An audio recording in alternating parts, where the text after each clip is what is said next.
C'est une image entrée dans l'histoire des États-Unis, celle de Ruby Bridges se rendant à l'école le 14 novembre 1960 à la Nouvelle-Orléans.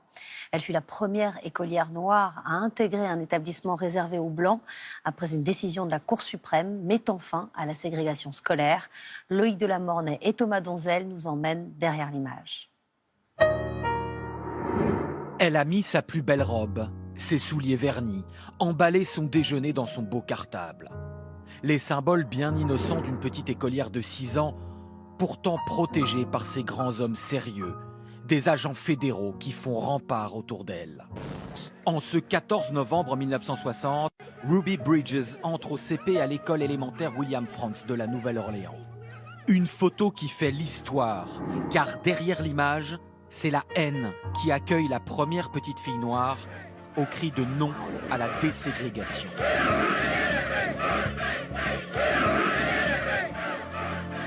On m'a appelée l'enfant icône des droits civiques. Je dis souvent que ce qui m'a protégée, c'était l'innocence de l'enfance. De ne pas vraiment comprendre que toute cette haine était dirigée contre moi. Moi, je dis aux parents, retirez vos enfants de cette école. Nous sommes des Blancs. Ici, on ne veut pas de nègres. Cette Amérique-là est furieuse, car la Cour suprême vient d'établir que la ségrégation dans les écoles publiques est désormais inconstitutionnelle. Récalcitrantes, les écoles de la Nouvelle-Orléans imposent des tests très difficiles aux écoliers noirs qui veulent rejoindre des écoles blanches. La petite Ruby Bridges est l'une des seules à les réussir. Mes parents ne m'ont rien dit, juste « tu vas dans une nouvelle école aujourd'hui et tu as intérêt à être bien sage ». 4 très grands hommes blancs ont frappé à notre porte. Je les ai entendus dire à ma mère « Nous sommes des US Marshals. Nous avons été envoyés par le président des États-Unis pour vous escorter à l'école avec votre fille. » Rétrospectivement, Ruby Bridges mesure le courage qu'il a fallu à ses parents ce jour-là. Dans ce sud hautement raciste, l'envoyer dans une école blanche lui faisait courir un grand risque, malgré la présence des agents fédéraux. Ils nous ont expliqué, on va sortir de la voiture, on va faire bouclier autour de vous. Vous allez marcher tout droit sans vous retourner. La foule avait amené un mini-cercueil avec une poupée noire dedans. C'est ce qui m'a le plus effrayée. Ils criaient « On va t'empoisonner, on va te pendre ».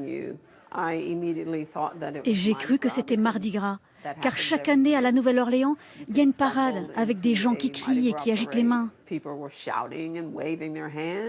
La petite fille est escortée jusqu'à Barbara Henry. C'est la seule qui a accepté d'être sa professeure. Moi, je voulais juste enseigner, peu importe l'origine des enfants ou leur couleur de peau. Je me rappelle l'avoir regardée et penser « Mais elle est blanche, elle ressemble exactement aux gens qui crient dehors. » Donc je n'étais pas sûre de savoir comment l'accepter. Un petit sourire est apparu sur son visage et elle a levé ses grands et magnifiques yeux marrons sur moi. Et ça a été un coup de foudre.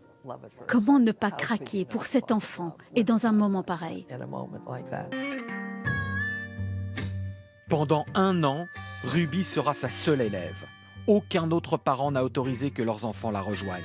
À la fin de l'année, la professeure menace de dénoncer la directrice à la justice et obtient que Ruby puisse enfin rencontrer d'autres élèves. J'étais toute contente de pouvoir me faire des amis. Et un petit garçon m'a dit « Je ne peux pas jouer avec toi, ma mère me l'a interdit parce que tu es une nègre. »